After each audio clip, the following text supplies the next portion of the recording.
In the year 1598, before a battle that would decide the fate of an entire province, a master asked his most talented student a single question. Renjiro, your technique is perfect. Tell me, how long can you fight at full power? As long as necessary, master. My technique will see me through. The master shook his head. Wrong. You will last exactly until your grip fails, until your arms quit, until your body betrays your mind. Then you fall. 11 hours later, it happened exactly as predicted. Renjiro faced an inferior swordsman, and he lost. Not because his technique failed. His form remained flawless, every stance perfect, every strike precise. But in the 4th hour, his hands could no longer hold the sword. And that is the truth no dojo teaches. Perfect technique in an unconditioned body is just an elegant way to lose everything. The samurai who survived were not the most skilled. They were the ones whose bodies were forged to match their minds, who trained grip strength until their fingers became iron, who swung heavy staffs until their shoulders never quit. Right now, you're fighting your own battles. Work, purpose, discipline. And you're losing not because you lack skill. You're losing because your body quits before you do. Are you ready to learn what separated the warriors who survived from the warriors with perfect form? Chapter 1.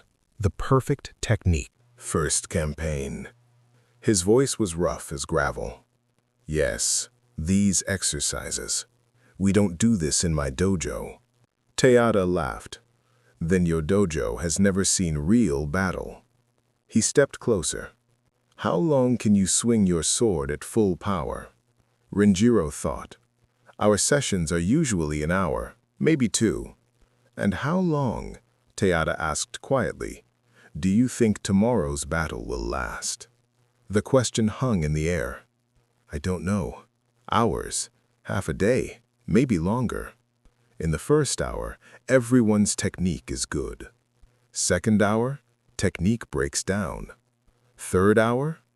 That's when the dying starts.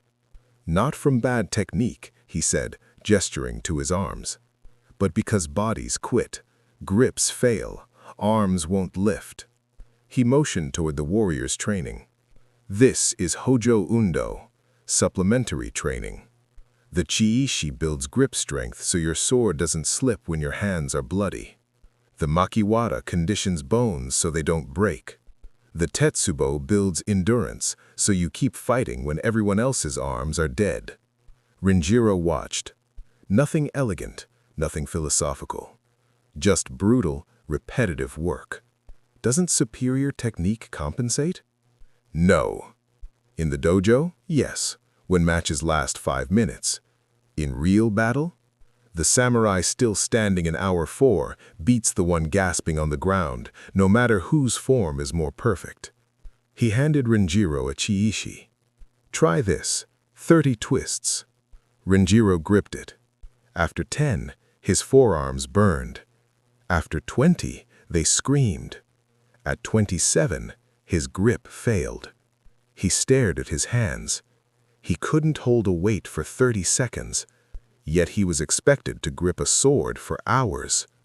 Now you understand, Teyata said. Perfect technique executed by a weak body equals a dead warrior. The second you understand this, the longer you live. Hour 2.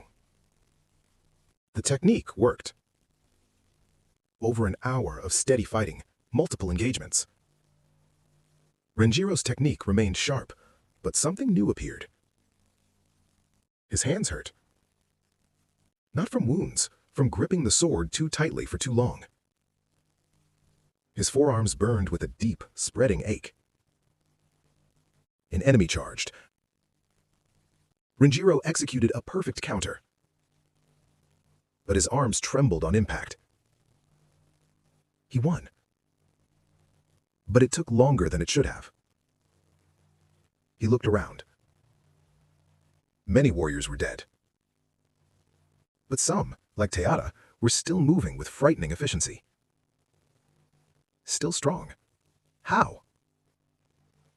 They had been fighting just as long. Hour 3. Everything hurt. Renjiro's shoulders felt like fire. Each time he raised his sword, it felt heavier. His grip was failing. An enemy engaged him. Inferior technique, but Renjiro's body wouldn't respond fast enough.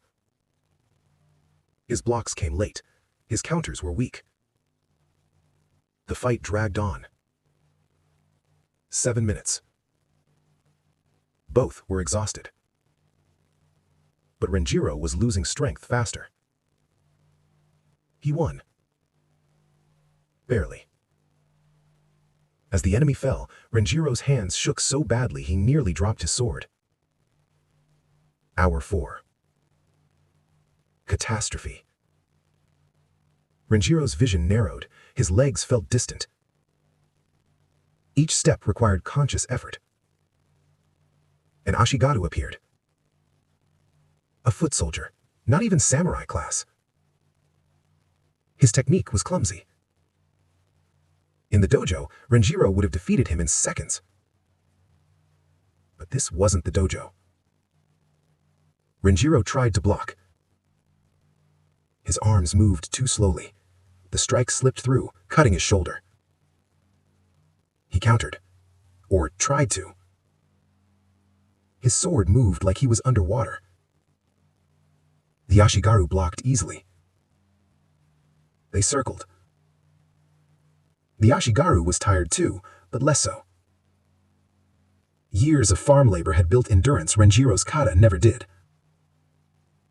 Renjiro attempted an overhead strike, the same technique he had executed perfectly thousands of times. But now, with screaming shoulders and a failing grip, the form collapsed. Slow, weak, telegraphed. The Ashigaru sidestepped and countered. Renjiro's body did not respond. His legs wouldn't move. His arms wouldn't rise. His perfectly trained mind screamed orders, but his exhausted body couldn't execute them. The blade struck his ribs. Then again. Then once more. Renjiro fell.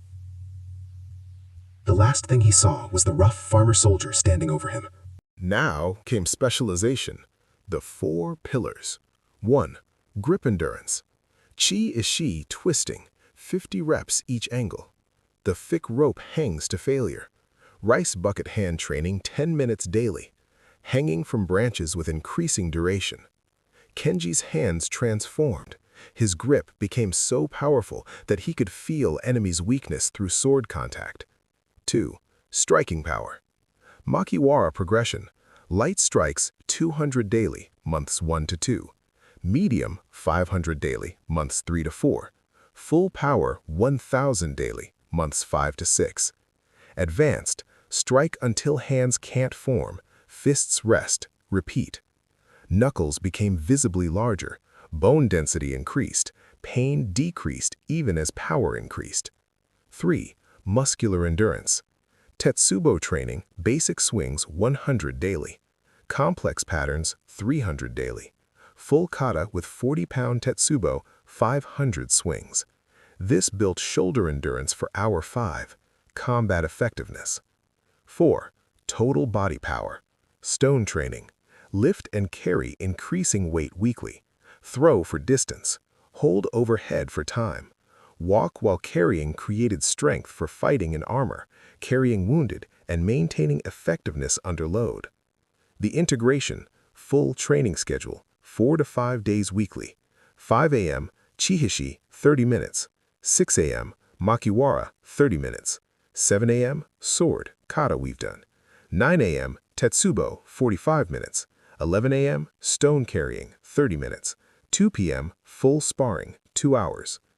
Students now maintain combat effectiveness for 4, 5, or 6 hours. The technique under fatigue degraded far less. One student, Dai, documented his journey. Month 1, everything hurts. I question if necessary. Month 3, calluses formed, strength increased. I see why this